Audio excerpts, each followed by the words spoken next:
یہ جو ابھی آپ نے کہا کہ توجہ میں آ گئی، تو اس کو ذرا تفصیل سے سمجھا دیں۔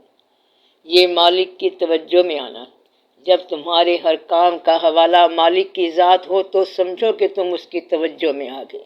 مثلا کھانا برائے اللہ ہو، محنت برائے رضائے الہی ہو، اگر صبح جلدی اٹھنا ہو تو وہ بھی اللہ کے لیے ہو، دیر سے سونا ہے تو وہ بھی اللہ کے لیے، آج ہم کھانا نہیں کھائیں گے یہ بھی اللہ کے لیے، یعنی کہ تمہارے عمل کا جنرلی مدعا یہ ہو یا مدعا وہ ہو یا پھر ابتدا وہ ہو، اگر اللہ تمہاری زندگی کا حوالہ بن جائے تو عین ممکن ہے کہ تم اس کی توجہ میں آ جاؤ، تو حوالہ وہ بن جائے، وہ بن سکتا ہے اور بنتا رہتا ہے۔ مثلا آپ 4 آدمی مل کے بیٹھے ہیں تو یہ مل کے بیٹھنا اللہ کی خوشنودی کے لیے ہو، اللہ کی خوشی کے لیے آپ بیٹھے ہوں، تو یہ سمجھو کہ تمہارے مل بیٹھنے کا حوالہ اللہ کی ذات ہے، پھر عین ممکن ہے کہ اللہ بھی اپنی توجہ آپ کی طرف کر دے۔ توجہ کا مطلب یہ ہے کہ یہ بے شمار گمراہیاں کر سکتے تھے مگر بچ گئے، اور جو گمراہ ہونے کے لیے بڑے کمپیٹنٹ تھے، بڑے تیار تھے، گمراہ ہونے کے لیے بڑے پراپرلی ایڈجسٹڈ تھے، انہیں اللہ کے حوالے نے بچا لیا، اللہ کی مہربانی نے بچا لیا، اور جس کا کام ہوتے ہوتے بگڑ گیا دراصل وہ گناہ تھا اور اللہ نے بچا لیا، غلطی سرزد ہوتے ہوتے بچ گئے، یہ اللہ کے کام ہے۔ اس کی توجہ میں آنے کا مطلب یہ ہے کہ وہ جو تمہاری ڈورمنٹ سینسیبلٹیز ہیں وہ سڈنلی اویکن ہو جائیں، بس کام بن گیا، بن گئی بات بن گئی۔ کیسے بن گئی؟ آپ کا سونے والا شعبہ بیدار ہو گیا، خفیہ جو ہے وہ جاگ اٹھا، بس اس کے ظاہر ہونے کی بات ہے۔ کوئی آدمی اللہ سے علیحدہ نہیں ہے، کیونکہ ہر آدمی اس سے اجازت نامہ لے کے آیا ہے اور اللہ نے اس کے سرٹیفکیٹ پہ دستخط کیے ہیں۔ آپ دنیا میں آنے کے لیے ویزا لے کے آئے ہو، آپ کو آل مائٹی نے ڈائریکٹ اتھارٹی جو ہے وہ ایشو کی ہے کہ جاؤ، اللہ کہتا ہے کہ میں تمہارا مالک ہوں، آپ ڈائریکٹ اللہ کے بنے ہوئے ہیں۔ جب انسان پیدائش کے آغاز سے سانس تک پہنچتا ہے تو یہ سانس جب عطا ہو رہی ہوتی ہے تو یہ مالک کا اذن ہوتا ہے، امر ہوتا ہے۔ بچے میں جس وقت سانس کی ابتدا ہوتی ہے تو یہ سمجھو کہ یہ اللہ کی طرف سے ہے، اللہ کا اذن ہے، امر الہی ہے، اس سے پہلے وہ لوچڑا ہی ہے۔ جب سانس آیا تو دراصل یہ اذن ہے، امر ہے کہ اب ہو جا، بچہ ہو جا۔ اللہ نے اتنا کہا کہ ہو جا تو آنکھ، بینائی، آواز، خیال، احساس، محبتیں، لذتیں اور کتنی ہی چیزیں بس رونقیں لگ گئیں اور میلے لگ گئے، بس ہو جا کہنے کے امر سے بے شمار شعبے کھل گئے۔ اب آپ کبھی تو یہ کہو کہ جس نے ہو جا کہا ہے وہ آپ کو اپنی طرف کرے، پھر وہ دوسرا حکم آئے گا۔ جب آپ اس کی طرف مائل ہو جائیں گے، جب آپ اس کی طرف مائل ہو جائیں تو آپ کو ہر شعبہ اس کی طرف رجوع کرائے گا، حتیٰ کہ آپ سونے سے جاگ اٹھیں گے اور آپ الگ بن جائیں گے۔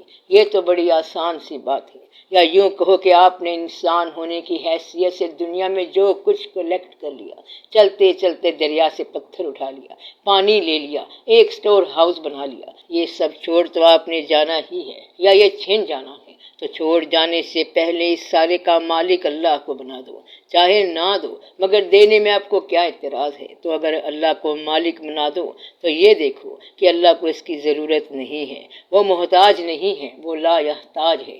تو اللہ کو جہاں پر ضرورت ہو آپ اپنی اشیاء کو اس کے ہینڈ اوور کرتے جاؤ، اپنے واقعات کو، اپنی جوانی کو، اپنی صحت کو، اپنے حالات کو اور اپنے سٹور ہاؤس کو اس کے نام لگاتے جاؤ، تو سوال ہی پیدا نہیں ہوتا کہ تم توجہ سے آشنا نہ ہو سکو۔ تو یہ کام کون کر سکتا ہے؟ یہ تو وہی کر سکتا ہے جو اس کا اپنا ہو، جو اللہ کو اپنا سمجھے گا وہ اس کا اپنا ہو گیا۔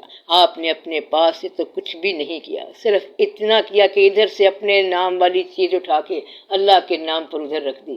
یہ اتنا چھوٹا سا کام ہے، یہ میں آپ کو اس کی عملی شکل بتا رہا ہوں۔ تو عملی شکل کیا ہے؟ ادھر سے اپنے نام پر جو اٹھایا وہ ادھر اللہ کے نام پر رکھ دو، اس چیز کے تم مالک ہو، اب اس کی امانت دار بن جاؤ، بس پھر توجہ کا شعبہ زندہ ہو جائے گا۔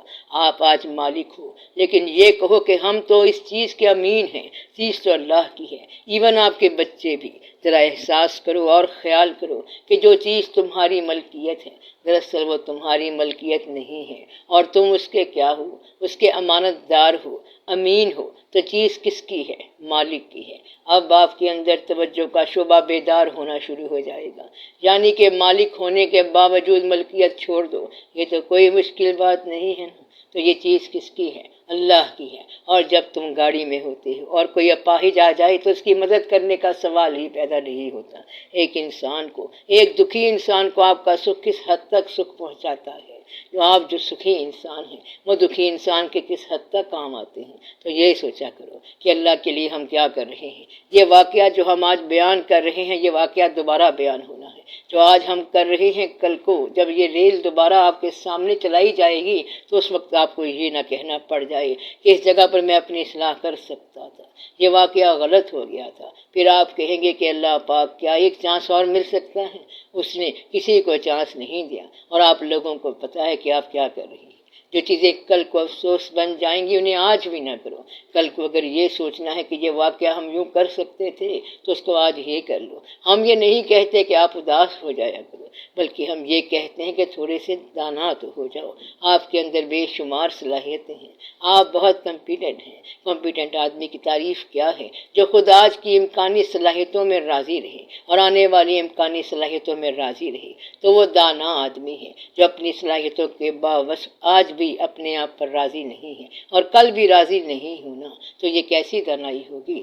آج کی صلاحیتوں کے اندر آپ راضی رہیں، مطمئن ہوں، قلب مطمئن ہوں، اور جو آگے آنے والا وقت آئے اس میں بھی قلب مطمئن ہوں۔ بس یہ کام کر لو، آج پر مکمل راضی ہو جاؤ۔ راضی رہنے کی کیا تعریف ہے؟ اپنی زندگی پہ راضی وہ ہے جس میں نہ اضافہ کرنا چاہے اور نہ تخفیف کرنا چاہے، تو وہ راضی ہے۔ اضافے کا معنی ہے کہ امپروومنٹ ہو۔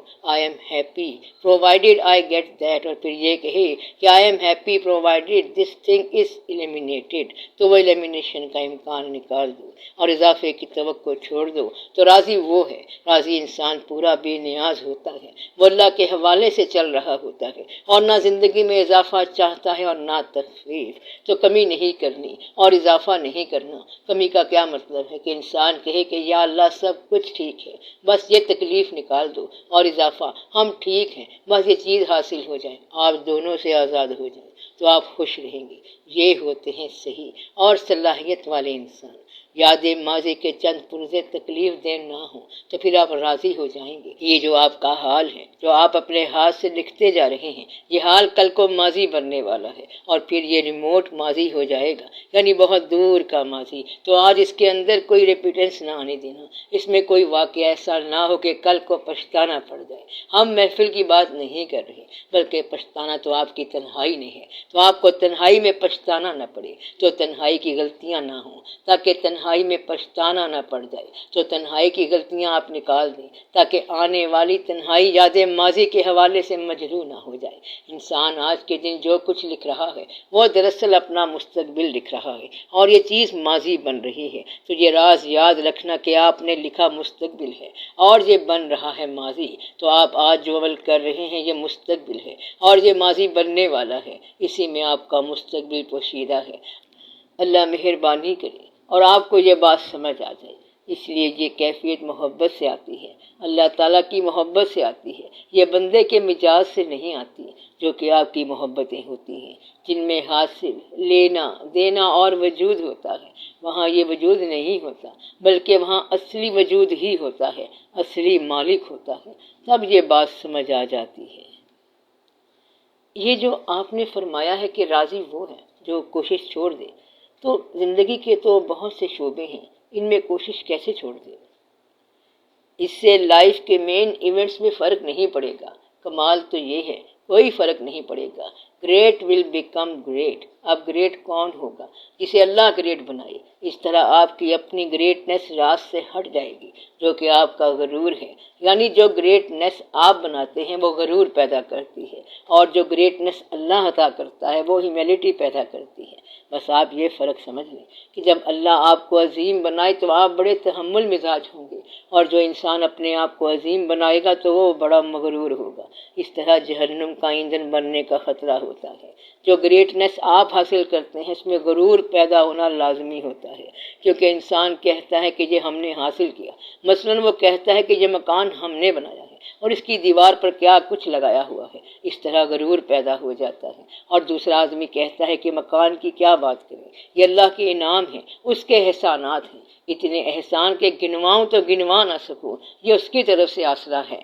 رین بسیرا ہے، نہ تیرا ہے نہ میرا ہے، بس اس میں ہم بسیرا کرتے جا رہے ہیں، اس میں مسافر ہیں۔ تو ہے بازار امکان کا تماشائی، اب ہم اس مسافر خانے سے نکلنے والے ہیں، کسی وقت ہی نکلنے والے ہیں، اللہ کے امر کا انتظار ہے۔ اس طرح گریٹنس پیدا ہو جائے گی۔ کہنے کو تو یہ بڑا آسان ہے، مگر کرنے کے لیے یہ بڑا واقعہ ہے۔ پھر آپ کو پتہ چل جائے گا کہ آپ کے حسن کے اندر سے چہرہ نکل گیا یا چہرے کے اندر سے حسن نکل گیا۔ کبھی نوٹ کیا آپ نے؟ تو بیوٹی کے اندر سے چہرہ نکل گیا اور چہرے کے اندر سے بیوٹی نکل گئی۔ کہتے ہیں کہ چوڑیاں تو لگی رہیں مگر اندر سے صحت نکل گئی، زیورات گردن میں لٹکے رہے مگر بندہ نکل گیا، غائب ہو گیا۔ کبھی آپ نے یہ نوٹ کیا کہ آویزے تو آویزہ رہے مگر بندہ غائب ہو گیا؟ اسی طرح انا کا چراغ تو جلتا رہا مگر بندہ ہی نہ رہا۔ رستے میں ایک شجر ہے زمین پر پڑا ہوا، سایہ مگر ہے اپنی انا پر اڑا ہوا، تو سایہ بھی کھڑا ہوا ہے۔ اسے کہتے ہیں جس کا تو سایہ تھا اکڑ کر رہا ہے، وہ درخت تو گرا پڑا ہے۔ درخت گر گیا مگر سایہ کہتا ہے کہ میں نے نہیں مانا۔ اسی طرح بندہ اندر سے ٹوٹ جاتا ہے مگر انا نہیں ٹوٹتی، کہتا ہے کہ میں نہیں مانتا۔ خدا کے بندے تیرا آخری وقت آ گیا ہے مگر وہ کہتا ہے کہ میں نہیں مانتا، میں نہیں مانتا۔ تو یہ ہے انا۔ جن باتوں پہ انا ہوتی ہے، جن باتوں پہ غرور ہوتا ہے، وہ باتیں مغرور بنانے والے لمحات، وہ لمحات، وہ واقعات، وہ دوست اور وہ زمانہ سب چلے گئے۔ اب غرور کس بات کا ہے؟ مگر وہ پھر بھی نہیں مانتا۔ درخت گر گیا مگر درخت کا سایہ بدستور کھڑا ہے، اکڑا ہوا ہے اور کہتا ہے کہ میں نہیں گروں گا۔ تو یہ ہوتی ہے انسان کی انا کہ واقعہ ختم ہو چکا ہے مگر انا باقی ہے۔ اب اس انا سے نکلنے کا ایک ہی طریقہ ہے کہ اللہ کے فضل کو پکارو، یا اللہ ہم پھنس گئے، اپنی انا میں پھنس گئے، انا میں جکڑے گئے۔ بے شمار لوگ اس مقام پر برباد ہوئے۔ انہیں جب کہا جاتا ہے کہ یہ بات مان جاؤ تو کہتے ہیں کہ میں نہیں مانتا، ایسا نہیں ہو سکتا۔ ایسے بادشاہ کو اگر کہے کہ تیری سلطنت ختم ہو گئی ہے تو کہتا ہے کہ ہم نہیں مانتے، سوال ہی پیدا نہیں ہوتا۔ تم شہنشاہ معظم کے روبرو کھڑے ہو، اسی طرح بیہیو کرو۔ وہ کہتا ہے کہ جس کا تو شہنشاہ معظم تھا وہ سلطنت ہی برباد ہو گئی، تیرا شہر بھنبھوڑ ہی لٹ گیا، اب تو کیا ہے؟ اس لیے یہ سوچنے والی بات ہے اور کوئی مشکل بات نہیں ہے۔ وہ جو آپ حاصل کر رہے ہیں وہ سنگریزے ہیں اور وہ آپ کے کام نہیں آئیں گے۔ آپ صرف چند آدمیوں کو متاثر کرنے کے لیے کوئی کام کرتے ہیں اور اگر وہ متاثر ہونے والے غائب ہو جائیں تو واقعہ فیل ہو جائے گا۔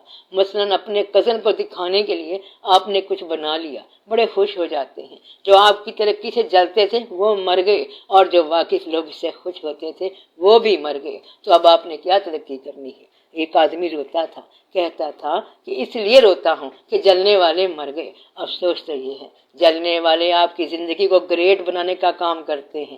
حاسد جو ہے یہ بھی ایک طرح سے آپ کا محافظ ہوتا ہے۔ وہ کہتا ہے کہ حاسد بھی چلا گیا اور دوست بھی چلا گیا، اب میں نے کس کے لیے محنت کرنی ہے؟ اب تو اجنبی دیش ہے، اس اجنبی دیش میں کیا بڑا ہونا ہے اور کیا نہیں ہونا۔